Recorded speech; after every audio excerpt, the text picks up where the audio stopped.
And we're coming live from the Milk Ford Tough Studio. Boomer Esiason, Greg Giannotti, it's Boomer and Gio on the Fan. Simulcast across the country on CBS Sports Network and wherever you are in the free Odyssey app. Good Friday morning, a feel-good football Friday, the first one of 2024's NFL season. I guess we had some last year in the playoffs, but this really is the 2024 NFL season, and it started out with greatness last night. I'm sorry, I'm not one of these guys that's going to sit here and complain about the illegal procedure, penalties. I'm not going to sit here and complain about replay last night. I'm not one of those people. I was thrilled that this game was played. At no point was I annoyed. I was just enjoying both of these teams going up and down the field early on. The defenses sort of settled in as the game went on, and it ended spectacularly, albeit that that touchdown was reversed. So football back in a big way, and I feel like just as we opened many of these seasons, I understand that the Detroit Lions had a different sort of statement last year against the Chiefs, but as you watch the Kansas City Chiefs last night, you know, who is going to beat them? Who in the AFC is going to beat them? And the Cincinnati Bengals with Joe Burrow being healthy, that's right at the top of the list.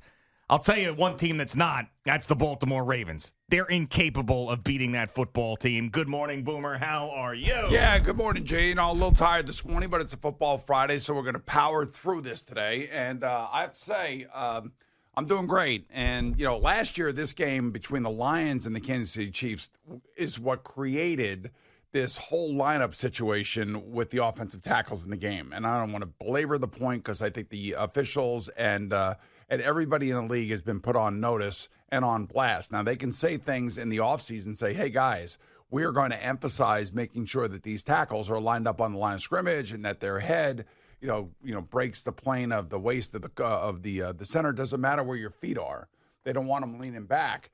So, as you notice as the game went on, the tackles were leaning forward. Their feet were the same spot. They just weren't leaning back as far. Lean back. So they want them leaning forward a little bit more and bending over for some reason. But this was the game last year where Jawan Taylor, the right tackle of the Kansas City Chiefs against the Lions, kept jumping the count. And he did a good job. And last night he got victimized twice, I think. But, yeah, it was a great game. It was a great start to the NFL season. It was a great atmosphere. Taylor was in the house. It was just a matter of time before NBC got to her, which was fine, which is what they should be doing. But you had two great quarterbacks, and it just goes to show you how difficult it's going to be for the Jets. Just the one other thing about last night's game, thinking about it, if Lamar Jackson's going to play like that, he ain't going to make it through 17 games. There is no way. I mean, he looks quick, he looks fast, but, man, he's taking on guys. And I appreciate the toughness, and I appreciate leading by example. But I also, as you and I have pointed out many times here in regards to Aaron Rodgers, you got to protect yourself. And I don't think he did a great job of that last night. But then again, maybe this is the way he's going to want to play this year. I thought the fact that he drove his team all the way down, he had a chance. He missed Zay Flowers at the back of the end zone. He was wide open. That's kind of the difference. Patrick Mahomes is not missing that guy at that point in the game. Now, he did hit Isaiah Likely, and Isaiah Likely came down, and that's unfortunate for Isaiah Likely because he had a great breakout game for himself. But I'm just telling you, the difference between these two teams is so narrow, and it's because the quarterbacks are so good. But Patrick Mahomes is just Patrick Mahomes, man. Even throwing an interception, it was a bad interception. He's probably, couldn't get any sleep last night after the game because of it, but he's just so good when the game matters. And that's the difference, really, between these two teams. Yeah, I mean, it feels to me like it's a larger gap, even though on paper you see these close games and how good both of these teams are. I just don't feel like the Baltimore Ravens in any situation, at home like they were last year, on the road like they were last night, they just won't get it done. But they had the best record in the league last year. But it doesn't matter when it comes to the postseason when the best team is the Kansas City Chiefs. Well, they got the best player. I mean, they really do. But Lamar Jackson won the MVP last year, and he still can't get past this guy. Like Patrick, I don't know. The one thing I will say, and I told you earlier, when they drafted Isaiah Worthy, all of a sudden this team became a track team, and Marquise Brown wasn't even on the field. Xavier Worthy. Yeah. Marquise Brown wasn't even on the team last night. He was hurt. Yeah. I mean, think about those guys out on the field. And, you say whatever you want about some guys off the field, but on the field, they are a track team, and they'll be one of the faster offensive teams in the NFL. And it's something that I think Andy Reid and his group really tried to work on this offseason.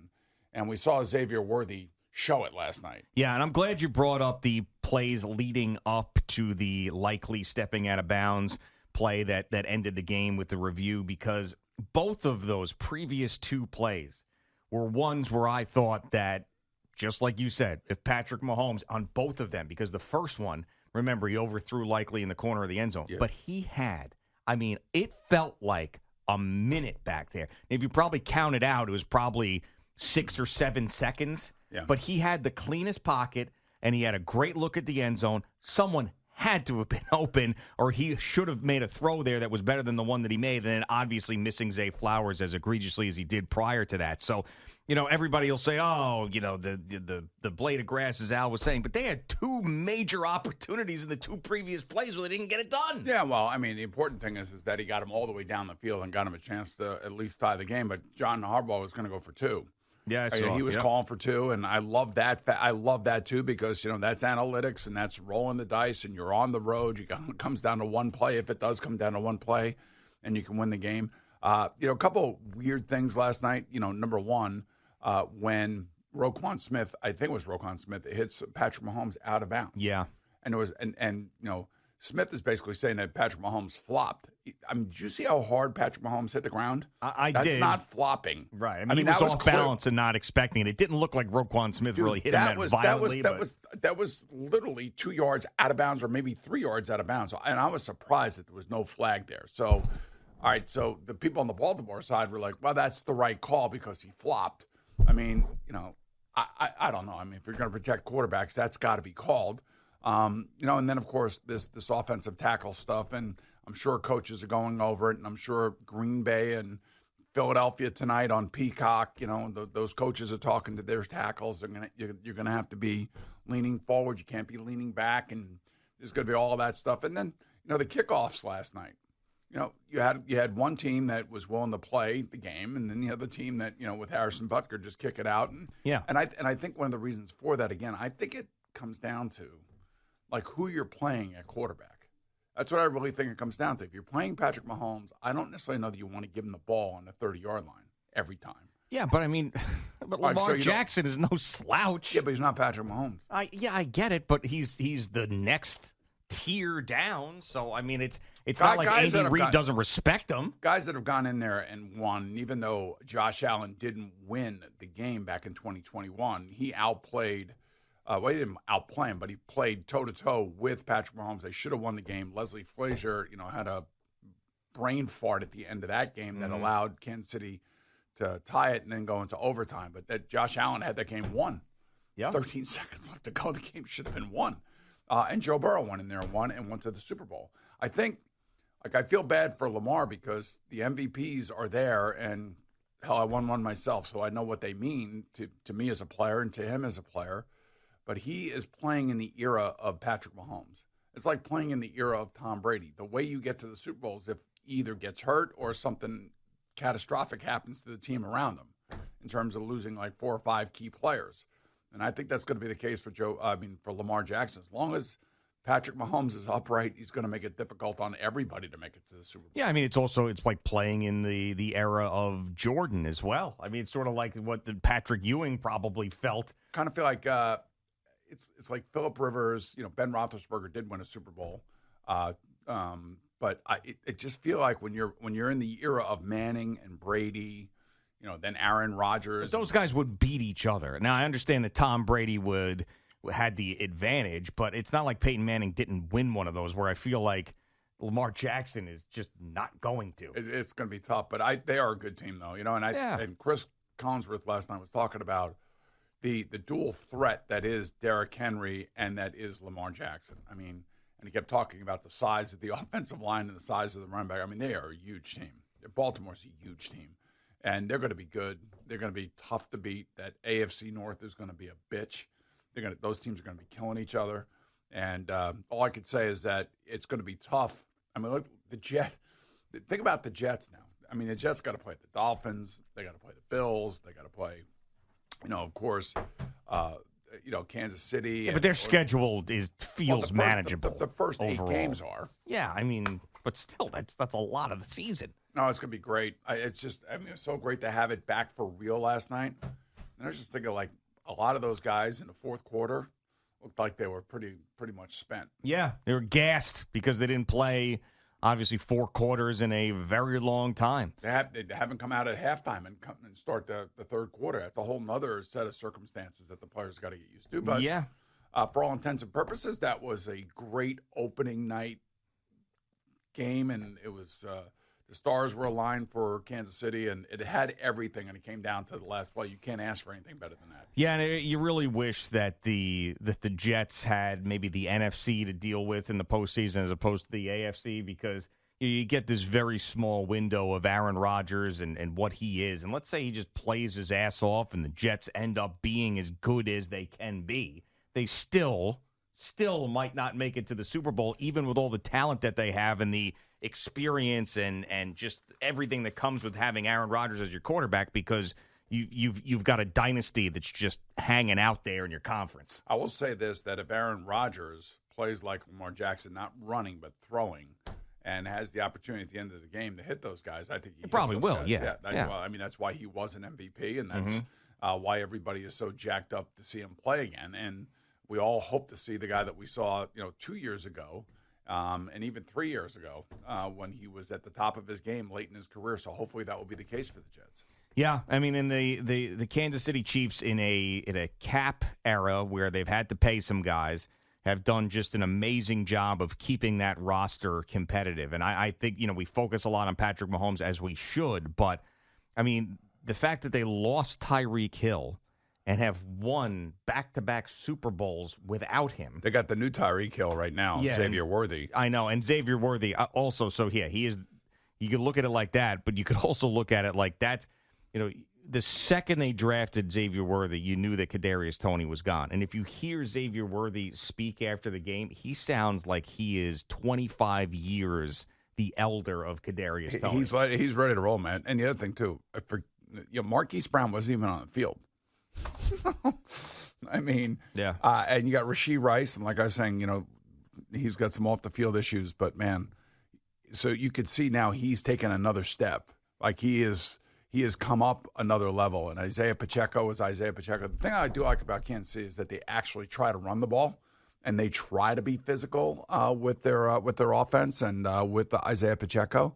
But they have a lot of guys around Patrick Mahomes, with the exception of Travis Kelce, that aren't making a lot of money. Yeah, and he didn't do much last night, Travis Kelce, so that'll be interesting to see how he fits in with this new look and the speed that they have. And, obviously I think that, as the season goes on, you're going to be paying more attention to Xavier Worthy, and maybe defenses once again forget about Travis Kelce in the middle of the field because they've got to deal with so many other weapons. But he was the only one really that was quiet last night from a receiving standpoint. And they tried to get him involved, like in the second quarter. They threw him a little screen pass just to get him going. Yeah. To make sure that we can get a shot at Taylor Swift after he makes a catch. So that was important. But yeah, I think Kansas City's going to be tough again, man. This 17-game season is a long season. The good news for Kansas City is now they got 10 days off.